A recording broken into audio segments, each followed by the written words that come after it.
My name is Hannah Stevens, and I will be presenting on the autobiography called A Season of Night, New Orleans Life After Hurricane Katrina. This book was written by Ian McNulty, who was a survivor of Hurricane Katrina. So it is an excellent primary source as it details the events of Hurricane Katrina from the point of view of someone who was actually there at the time that it happened. So this is his first-person perspective on it. So Hurricane Katrina took place during my lifetime in 2005, so I would have been about to turn 7 at the time. And so I don't specifically remember it. However, I do live in Florida, so I have experienced a lot of hurricanes. And I have certainly heard a lot of people talk about Hurricane Katrina.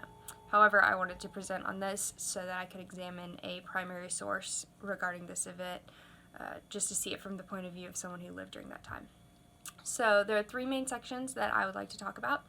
So the first is before the storm, then I'll briefly cover his records during the storm, and then finally we'll look at the aftermath of the storm. So Ian McNulty writes that 2 days before the storm, everyone was just kind of taking it easy. They had heard about Hurricane Katrina, but nobody really thought that it was a big deal. However, things took a turn for the worst overnight. So the next morning, everyone was panicking. They were rushing to get out of town to find someplace to stay, and so Ian hit the road as well. He put plywood on his windows, and he loaded up his dog and went to stay with a friend in Baton Rouge.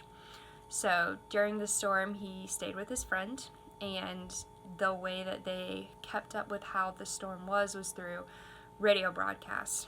And so they would huddle around the radio listening, hearing accounts of the storm, and it was much worse than anyone could have possibly imagined. So after the storm, the city of New Orleans was shut down, even up to 2 weeks, much longer than that actually after the storm, but at 2 weeks, Ian really wanted to get back in to check on his house to see how things were doing. So they actually, since they had it shut down, they had soldiers guarding the borders, and so he used a fake ID to get past the soldiers so that he could get in. And he went with a couple of friends, and he literally rowed in a boat up to his house, up to his front door, and he stepped off the boat into his house, and it had suffered damage, but not as much as a lot of people's houses. So it was still bad. There was a lot of mold, but many things were salvageable at his house. However, he was very concerned for a lot of his neighbors.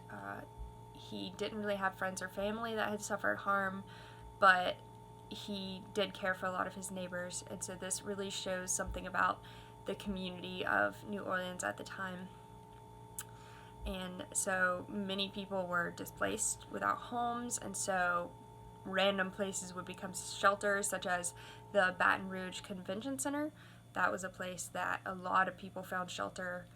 Parents would even go stay in dorms with their students at different universities and just pile in the dorm rooms. People would stay with extended relatives, where there were just tons of people in one house, and a lot of people even slept in their cars in parking lots. So parking lots at stores would just be full of people sleeping in their cars because they had nowhere to go.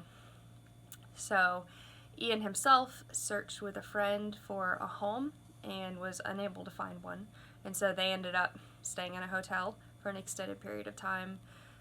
Looters were rampant. People were just going in houses that had been abandoned by their owners and stealing, especially houses that had more than one story, because often items were not damaged on the second or third floors. So looters were everywhere.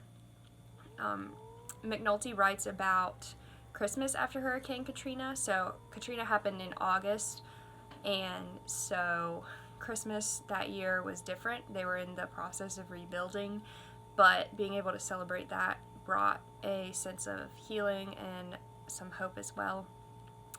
And Mardi Gras is also a really big deal in New Orleans, and so that was still celebrated like normal. They still had parades and parties, and so that kind of helped people move on as well and just kind of feel better about life in general.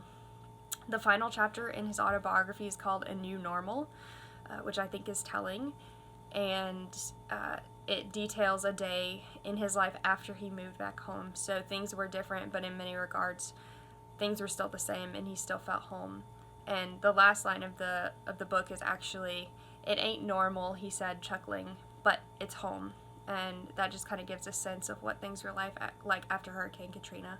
So I just wanted to do my presentation on this to explore Hurricane Katrina a bit more, but more than that, to look at the life of someone who was directly impacted by this and just study his firsthand account of it. So thank you for watching.